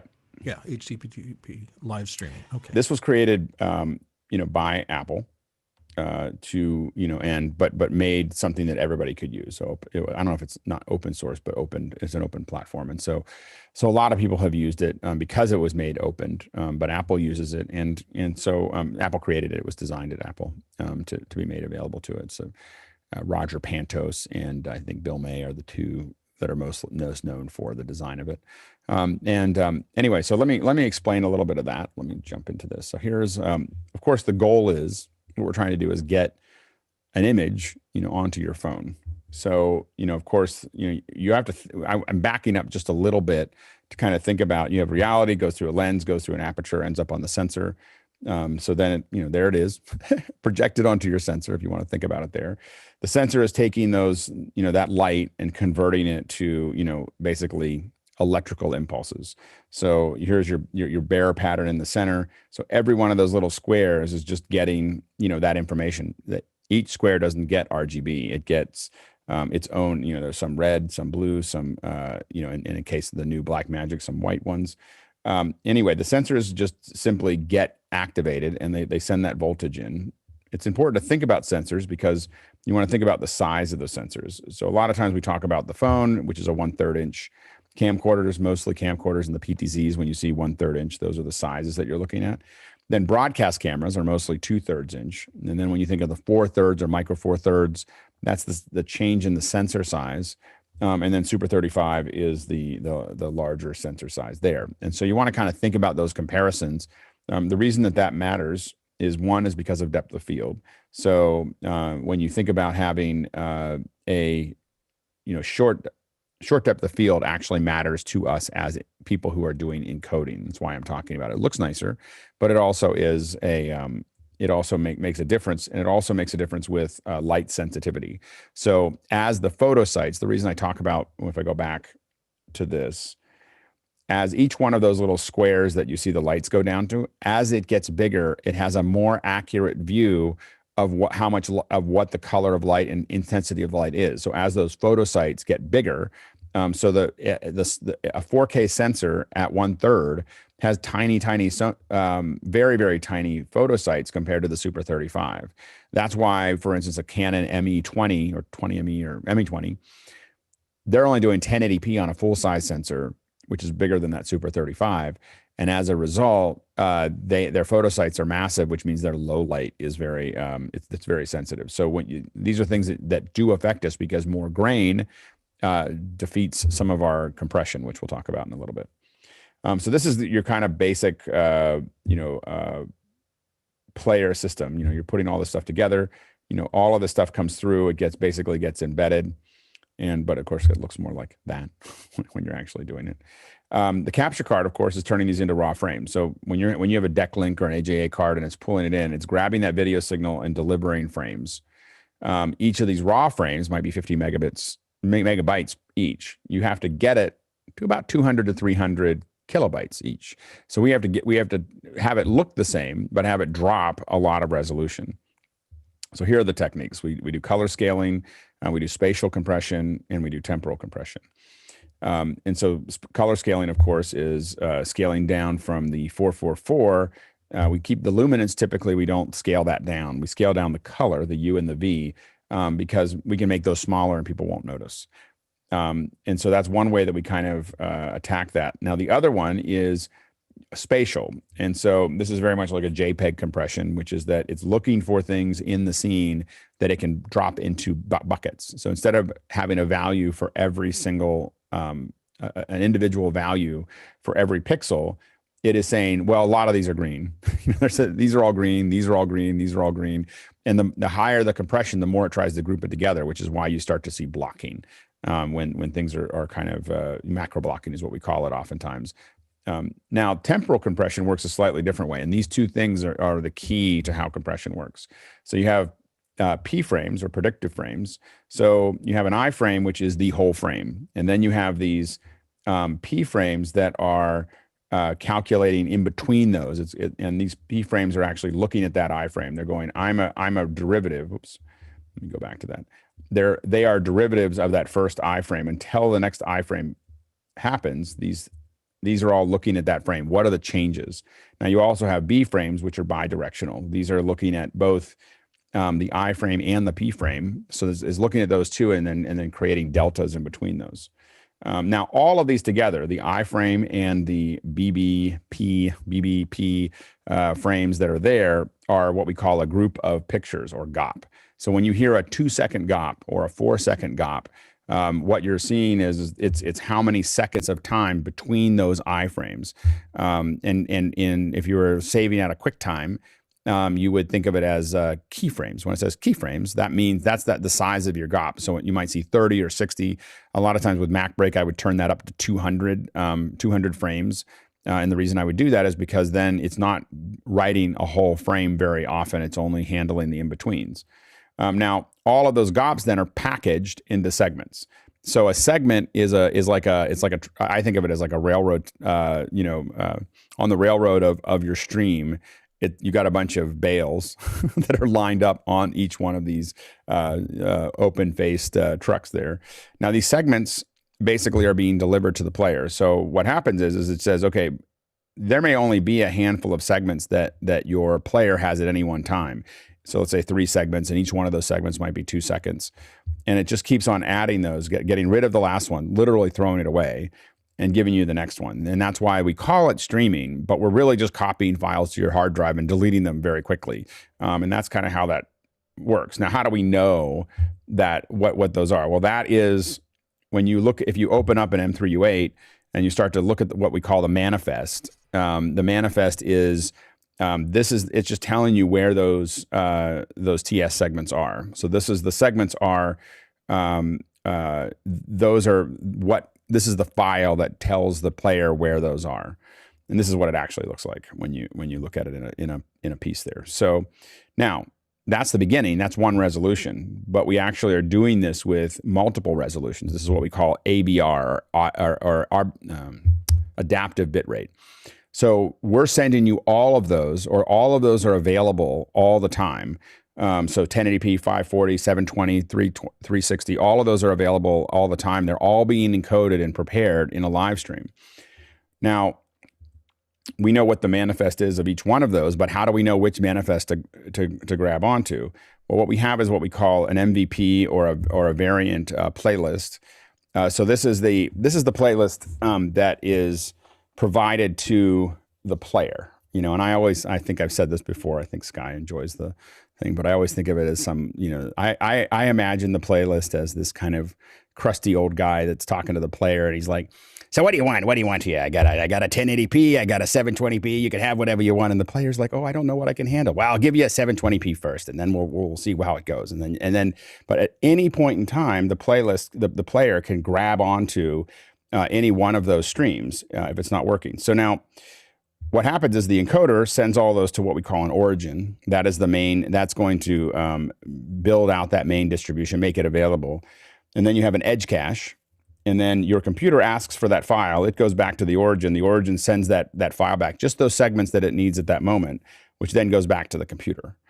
Now, when another computer asks for it, it doesn't have to go back to the origin. It simply goes back to the edge cache. So now the edge cache is only keeping those segments for a couple seconds. So if you don't have enough people asking for it, this is what we call warming the edge. If you don't have enough people asking for it, it'll have to go all the way back to the origin to get that file, and that can cause it to break up a little bit. And so as more computers ask for it, the edge cache, as long as there's enough of them asking for it in succession, the edge cache will always have what they need, and it doesn't have to go all the way back to the origin. Of course, there's lots of edge caches. There's not just one of them. There's many of them, and they're all over the world. So essentially, these edge caches, this is what Akamai does, and this is how YouTube does it, is having all of this data available on these edges, and that's pretty much how HLS works. So that's the very basics of it. Hopefully, it generated some questions, or it'll be a really short show. I know I kind of just buzzed through that, but the goal is to really think about, the reason I wanted to talk about it a little bit was the idea of, that is how your files, when you're watching a live stream, your files are all getting there, through that process of, I'm going to take all these frames, I'm going to compress them all, I'm going to package them up in these little boxes, send all of those available to the player. And then once the player is deciding what to grab, now when the player is grabbing it, that's why it can handle millions of that's why Akamai or YouTube can handle it, is because all those edges have all of that content, so it doesn't have to go all the way back to one computer, and it doesn't even have to go to some other part of the world. Usually those edge caches are everywhere in the world, and it's actually why you use something like Akamai, because they invest in making sure that they're available everywhere. Go ahead, Beju. That is one of the best explanations I've ever heard of HLS, and every piece was dead on. That was years. Took me years to learn that.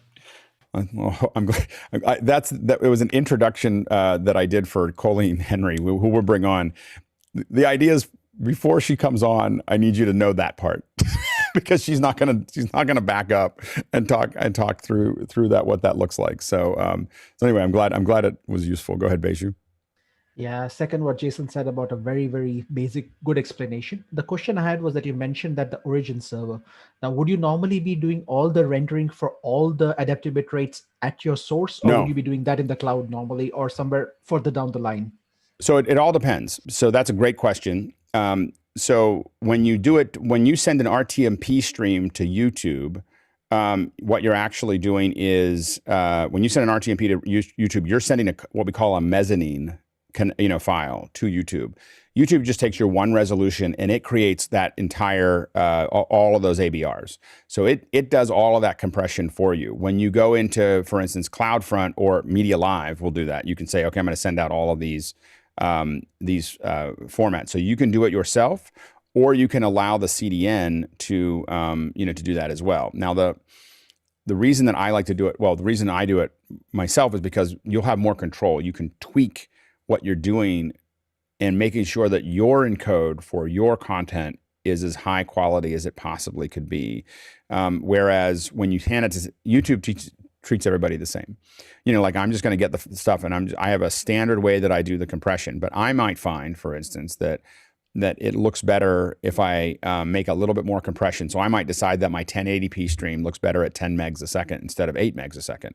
Or I might decide that I can change, you know, how the spatial compression works. Or I might change, you know, different things about those. I might want a different frame rate. I might want to do 2398 and 20 instead of 2997.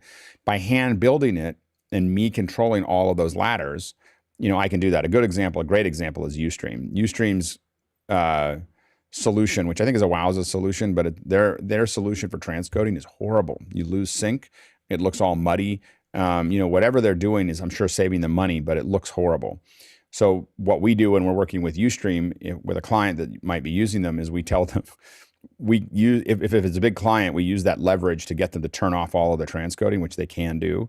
And then we push all of the ladder, the whole ladder up ourselves so that we get exactly what we want. Now you can build that ladder on site in like something like an Elemental, or you can build it in the cloud. So you can basically stream, like I can take when you use an Elemental link, you're sending one contribution, and in that case it's Zixi. It's sending one mezzanine file into the Elemental or into the AWS cloud. Now in the AWS cloud, I can take that file and then recompress it to all the different the full ladder that I want, but I'm not doing it on site. So that means that I don't have the CPU. It doesn't require the CPU that would do that. It also doesn't require the bandwidth. So like for instance, for some of the streams I've been doing lately, which are still only 1080p, but it's a lot of ladders. We have to build a lot of different contingencies. We're actually maxing out Akamai's ingest bandwidth. So you have to think about those ingest. Because what happens is that you may build different ladders for different things. Now, generally, once you built that ladder, because they're just files, different players on different pages can be entirely different players. So like, for instance, if I'm streaming something out that's going to show up on your phone, on Apple TV, on a website, on like all these different things, I don't have to make 4 different versions of it. I have that HLS file, those files available, and each one of those players is just referring back to those files. Like, just give me the file, and each one of them knows what resolution that they want. They don't have to pick it. I hope that answers your question, Garrick. If your service that you're using for streaming is asking you to send 3 different sized streams to them, is that a way for them to kind of cut costs, or why would we be doing that? Like sending the 1080, the 5, whatever, the 360. Well, it's a way that it means that they're not investing in transcoding for you. So you're doing the transcode for them. I prefer those. So it depends on. I want to control it. I have the encoders to do that, and I want to control the encode. So I prefer someone. I don't like the fact that Facebook and YouTube and others don't let me do that, because I want to tune. So it gives you more control. It does mean that they don't have to do the process. They don't have to do the processing to make that happen, but that processing might save them a little bit of money, not very much in the cloud. But the main thing is that it gives you the control to do that. And it may be less about saving processing and more that they don't have the engineering resources to build something that's scalable that can do all that transcoding, or they haven't really dug into it yet. And so that's an easier way for them to develop those. And are they having you do, RTMPs or HLS, on those different? I can't remember, but I just asked because I was curious, because I've used a cheaper solution that had me do that, but this is high vision, so I imagine it's just to give me greater control, because they're pretty beefy on the other end. So high vision definitely has the resources. I think that they're definitely it's just definitely more of a to the metal kind of solution for folks that want to have that control. Go ahead, Beju.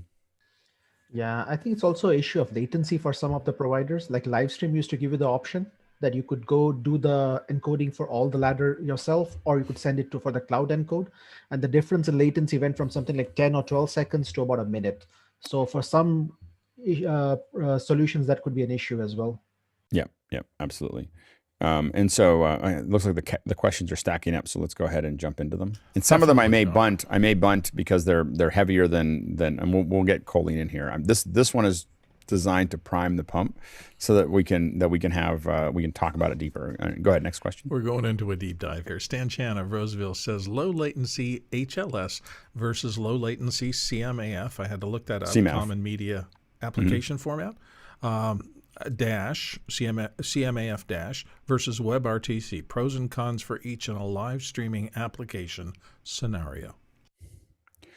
So I don't think that there's going to be a dramatic difference between HLS and Dash as far as the latency. I don't think you're going to get a lot of out of it. WebRTC is definitely going to have a much lower latency or potentially a higher reliability. You could also add buffer to a WebRTC input. Now, the problem that WebRTC has is it's not very scalable. So it doesn't scale up as well as HLS. The reason that HLS and Dash work so well is because they are they're just copying files, and so they're copying these files, and that means that they have higher latency, but it also means that they're almost infinitely scalable as far as the network and how it handles it. Things like I believe Periscope and Meerkat, the first couple hundred people as an example were all WebRTC, so that you have super low latency. And then they'd switch you over to HLS, which will be a longer latency. So you still have a lot of interactivity with folks. Now, I don't really care about latency that much. I mean, I'll let you know that I'd much rather have a stable video experience for the viewer than low latency. If I'm not talking to them, I don't need it. We need it here because we're interacting with each other, but we don't need everybody to have low latency. People are asking questions and we're not answering them for minutes. So the latency matters less when you have more developed Q&A systems. Next question. Doug Ferguson at Fort Wayne. Which box was in the origin graphic?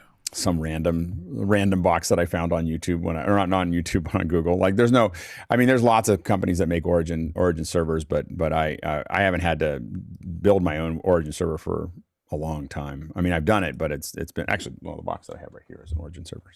So anyway, but it's just cobbled. There's no cobbled together PC, and again, those tend to need to be pretty beefy, mostly because if there's too many requests from around the world to go into that, you can overload the origin. I think the most I've seen an origin handle before it went under was about 15,000 requests. They're not designed for that. They're designed to have the flow go off to the edge. But that's also why if you're building your own CDN, you get into this danger of making too many requests if you don't warm the edge. Now, YouTube and other ones don't need to do that because they pre-warm it. They push everything out as it comes in. So they just assume that it's never going back all the time. They have the infrastructure and they're constantly pushing those files out into the world. If you start doing a live stream, they're getting it out there so that it doesn't go back to one computer ever. Next question. James Babbitt in San Diego wonders, in your PowerPoint, where do you find the manifest? In PowerPoint, where do you find the manifest? In your PowerPoint, the one you showed, I think your keynote. Oh, you open up the M308. So if you go up, if you see an M308 file and you open it in Chrome, and if you open it in Safari, Safari knows what to do with it. It goes, oh, I can do this for you. If you open it in Chrome, it'll just download the manifest file. Yeah, it's a text file. I mean, that's worth mentioning. So the manifest file that if you take an M3, just search for M308 and throw it into a Chrome browser, and it'll download a file, and that file is the manifest. Next question. Eddie Martinez of Sacramento. What is the reach of HLS across mobile devices? When is Dash required to increase or complete each of the rest of the audience? So I'm not going to get too deep into HLS versus Dash right now. They're very related to each other. HLS can get to everything, so it doesn't need Dash, but Dash is required as we move to H.265. So that's or not required, but there are some different players that are required there, and that's a very simplistic answer that we will ask Colleen because she will dive deep into that for you. Next question. And Dash is dynamic adaptive streaming. Yep. For those of you just getting up to speed here, like me. Courtney Goodman has our next question from Hollywood. Can a streaming client go back in time to see an instant replay by going back to the original origin server, or are you locked to real time only since the edge servers only have a few segments available? Yeah, so it depends on whether you're setting up kind of a DVR setup or not. So when you set up DVR, you're saving those segments somewhere for them to be available. And so they're not always available on the same server. So the origin's passing them on and it's just momentary, but it may be saving those to another location that is then can be fingered by the player to go back and grab them. So when you see YouTube and you can rewind on a live, and you can just decide whether you do that or not. So you can say, I don't want to keep these. And sometimes I don't want to make them available immediately. So you may be able to, it may be saving them, but then not making them back available to the player. So in the manifest, there's no place for the player to go to get it. And then they make it available later. But that's what's happening in YouTube on the back end. When you turn DVR on, what YouTube's doing is both saving all those segments at a location, as well as, they're typically saving but they're not saving all the segments to your computer. They're saving them at another location that's made available to the player so that you can go back and look at those. Yeah. Next question.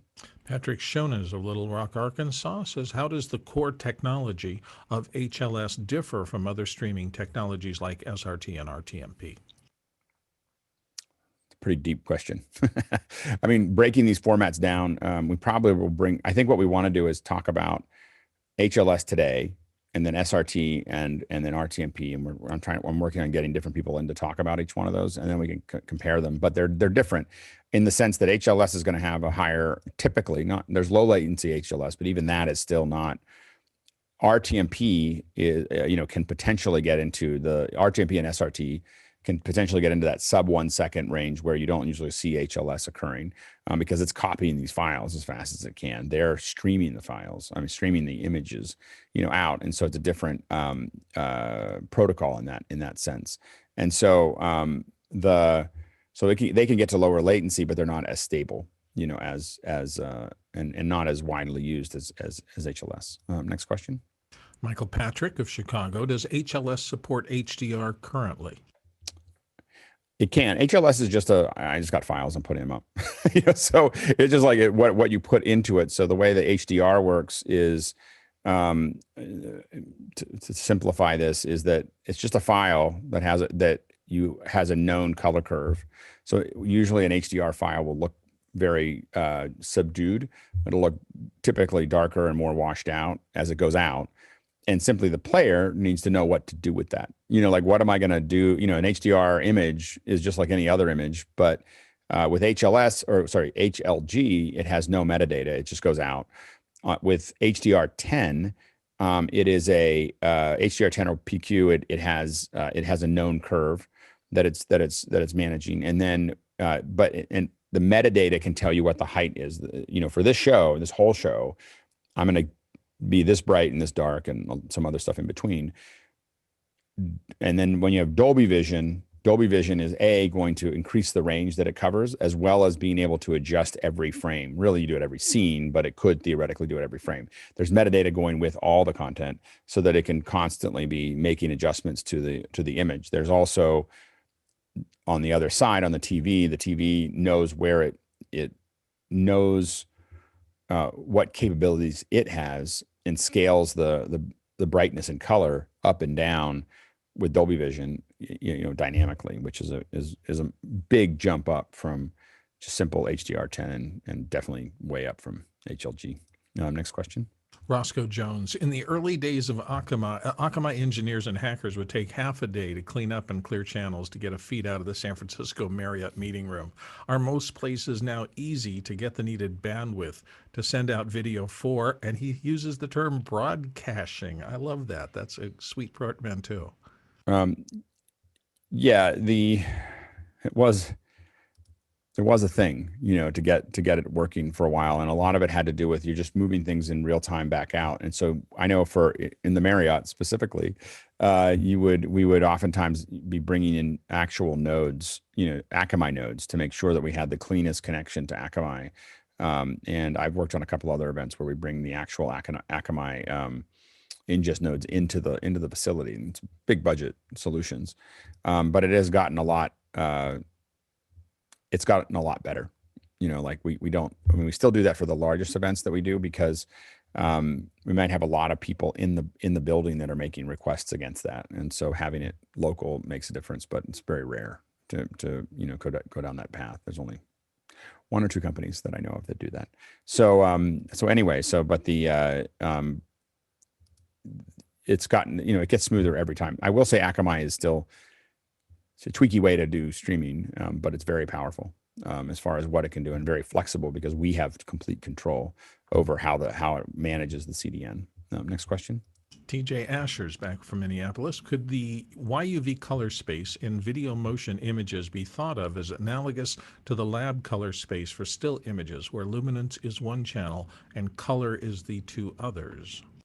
It's very analogous. Analogous. Analogous. It's very analogous. And analogous to the you know, to a lab, and it works very similarly. My understanding of it, and I have to admit that I don't know the distinct difference, and we got kind of into that with Ray, and we'll dig into it. My understanding is YUV is lab, but just turned 90 degrees. But I'm not 100% sure of that. So we'll have to go back to that. Next question. Courtney from our panel, and does Chromecast use HLS protocol for local casting, or does it use something else? I do not know the answer to that question. I do. Yeah, go ahead, Jason. Chromecast is relaying. So one of the ways that it saves power is it's not actually going directly from your phone if it's a known thing. It will actually start with your phone and then transition to straight down from Google. So the answer is whatever is default for your source. I mean, the one thing to know is oftentimes when you're streaming, like, so if I take something, and I don't know as much about Chromecast as I know about AirPlay, but if I have a web, let's say a web link to a stream, and I AirPlay from my phone, it's not taking the image into the phone and then sending it to the Apple TV. It's sending the address of what the phone is looking at to the Apple TV. And that's why there's a little bit of a delay when you throw it over there, is because it's actually going back up and grabbing that feed from wherever you had it. So it doesn't have to go to your phone and then try to find its way to your TV. It's the TV grabs it directly. It says, oh, what is that link in the phone? Hands it to it.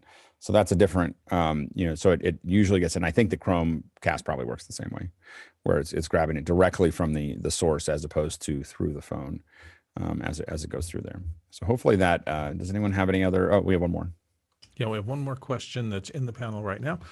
Michael Patrick of Chicago, do you have a preferred player, maybe JW Player, Vimeo, or something else? The one that we've used when we built our own are JW players mostly, but then otherwise, if you're using a CDN, they're going to have their own players that they're going to provide for you that are designed to work with that. Go ahead, Leland. That's pretty much where I was going with that when it comes to embedding. JW is probably the leader in the market industry as to what's available in an HTTP streaming video player. Yeah, and VLC does a pretty good job. And then, you know, if you're targeting Apple, you know, devices, Apple has its own foundation player. I mean, that you have access to as a developer, so that you don't have to. If you're going towards Apple devices, the thing to know is that you don't have to build any player for it. So you might use the JW or something else for all the other devices, but for Apple, you just say, I want to use if you're a developer, you just develop to that player. And the advantage that you have with that, the disadvantage is you don't have as much control. The advantage is it just works everywhere. It works everywhere. Like, you know, it's designed to work with the platform. And so it's a more straightforward way to do that. And again, our goal is to, you know, the hope here today is to kind of introduce you to it at a high level with that bunch of little pictures and then have you start thinking about it. You will see, I was hanging out with Colleen last night, and she's open to coming to the evening sessions, so she might show up on Monday. But if you see right now, her hair is literally fluorescent, glow in the dark yellow. And so if you see her on the panel and you have HLS questions, I would highly recommend asking, but know that there's a lot of information that'll come out and it'll be really hard to keep up with oftentimes. So again, but she's gonna, but what I wanted to do is start prepping you with things so that you're not coming from scratch. when talking to her or other people that we might bring in to talk about HLS. I got a couple other friends that I don't want to call out right now that I may bring in for some more HLS discussions, and we can really dig in. This is the light dive, and then we'll bring some other folks in to do a deep dive. Go ahead, Leland. If I had super cool hair like that, I would put up a black light over my head. I'm just saying. Yeah, it looks great. I just wanted to touch base on one thing about the M3U8 files you mentioned and the TS file extension. Those are really just wrappers for an MPEG-2 type file format. They are playable. And the nice thing about a TS file is it's kind of unbreakable when it's being recorded. It's typically used a lot on encoder devices for plug and play USB recording, where you just stick it in, it starts recording, and when you take it out, it stops. One of those feature sets is that the video will still play back if it breaks mid-record. You can just play it out. MP4s and other wrappers won't do that. And one of the things that I was talking about earlier is when I analyze my compression against the original, I grab those TS files. So I go in and grab the segments, and I pull them out of the encoder. So when I want to see how is my compression setting working against the original? So I might have an Apple ProRes original or an uncompressed stream, and I'll record that. I put a time code into it, and then what I do is I record all of that out, and I record it to drive, because HLS is just recording to a drive. I record it to drive, or I can stream RTMP and see what happens on the other end as well. I then take that image and I put it over top of, I take it into Final Cut, and I put it on top of the original, and I line up the time code, and then I set my top layer to difference. So what it shows you is where it's black, black is 0. There is 0 difference where it's black, and when it's a complete difference, it's white. When you do that, and I've warned people in the past, this is the red pill. I'm just warning you that doing this will ruin your experience, because what happens is your brain can suddenly identify compression artifacts. And so once you've done this I've done it for weeks in a row working on compressions, everything you see is compressed, like on TV, and you just didn't notice it until then. And then you can just see it all the time along people's edges, along their trees, along everything. It'll ruin your experience to some degree for a little while until you can kind of let your brain give up on it. But it's a very effective way for you to truly check what your compression is doing to color, to resolution, macro blocking, all those things, is take that output file and then put it back over top of the original file, and then set it to difference to see what's going on there. Yeah, go ahead, Jason. Yeah, I have to emphasize that again. What Alex is saying is, as far as I know, the only way to absolutely see it. Yes, you can look at numbers, but it will change you forever if you do this, because it is a change in that your eyes cannot unsee. Yeah, and then once you get into that, if you want to quantize that view, what you do is you can set a series of calculations that calculate the white levels within those frames. So what they're doing is that you're calculating 0 is obviously the lowest. And as that variance increases, what you do is you basically take the values of every pixel, and then you can build literally a histogram of the values of those pixels against that, and so you can start getting a sense of how far off it is in a real way that you can measure beyond just what you see. Go ahead, Bill, and then Jason. Well, I just wondered if those TS files are the same transport stream kind of world that you would get when you break down a DVD or something like that. It's just different payload, but it's the same format. Yeah, because it's not just MP2. It's not MPEG-2. It's whatever you put into it. So it can be an MPEG. It can be H.264, MPEG-2. It can be it's the transport stream. Yep, absolutely, Jason. So think of this as I found in my head a good analogy. If you were to take a de-esser and flip that thing that says "Show me the S's only," that's what Alex is talking about. Right. And we'll talk about it. I'll show it in. I just have to cut something out to show it to you. So we'll show it in the near future of how that works. Anyway, I think that's it. And we're early. I don't think we have any. Do we have any other questions? Oh, no. Nope. That was a lot of information, and then we didn't. It was a heady topic. Hopefully, people enjoyed it. But I thought it was a little geeky, but I thought that I spent a lot of time on that deck So I figured I might as well show it to you. I'm glad that Jason and everybody else has enjoyed it. 100%. I feel like I understand. I feel like it's rough. I want to make it look better. To 3%, which is great. Yeah, exactly. Well, the goal is that hopefully to get it out there. I want to build it out into something a little bit more detailed to break some stuff down. But I think it's a good start. Anyway, Beju. Yeah, as we have a little bit of time and we are on HLS today, have you used the HLS ingest into YouTube? Have you tested that, or are you still using RTMP there? So I'm going to test the HLS. Part of this is me testing that. I'm about to test it next week. So I'm going to attempt to do HDR streaming. So HEVC, HLS streaming into YouTube. I am trying to build an HDR cooking show. Not because I'm going to do a cooking show, but as a test, like does it look better and is it worth it and everything else. So I've got a couple Blackmagic 6Ks that are going to be set, to their base level, and I'm running those out into a mini, an ATEM mini, and then I'm pushing those out into Elemental at my house. So anyway, we'll we're going to package those up as an HEVC stream and see how it looks. Like, does it, so hopefully next weekend is when I'm hoping to do it with all of you, like some Saturday afternoon little project. If I can get it, but I'm not going to announce the date until I have it working. I don't want the pressure. So it'll be in the next couple of weeks. There'll be a Saturday afternoon where we do kind of a fun, I'll show you how to make something that you probably already know how to make, but it's really just the context of the conversation. So, I don't know, maybe how to, I don't know.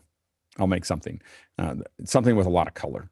Like, I'm just going to try to do something that has a colorful ingredients is all I'm really worried about. So maybe lemons and oranges or something. Maybe we'll make lemonade. How about guacamole? Oh yeah, it's a little I don't know if gotta get the greens are hard to get right. Yeah, don't let it get old. That's no, my guac lasts forever. It's the limes. It's all about the limes. Anyway, so all right, we're going to go ahead and jump into the post meeting a little early, and we'll see you all there. Thank you again for everyone to coming, hanging out, asking great questions, being part of the conversation. All of us keep moving forward together, and it's fun every day. So, and again, a reminder that we have the two reminders. One is that we have Andy coming. It's the second link to the meeting that you got in your email. That's how you join that one tomorrow. And then remember that we do have a Monday session that we'll be doing again this Monday night. I have to change the schedule because I think I set it for every 8 weeks instead of 8 weeks every week. So I'll be changing that today to make that work. Go ahead, Courtney. Do you got a question? Yeah, we can jump into the Andy segment if we weren't in the first segment correctly.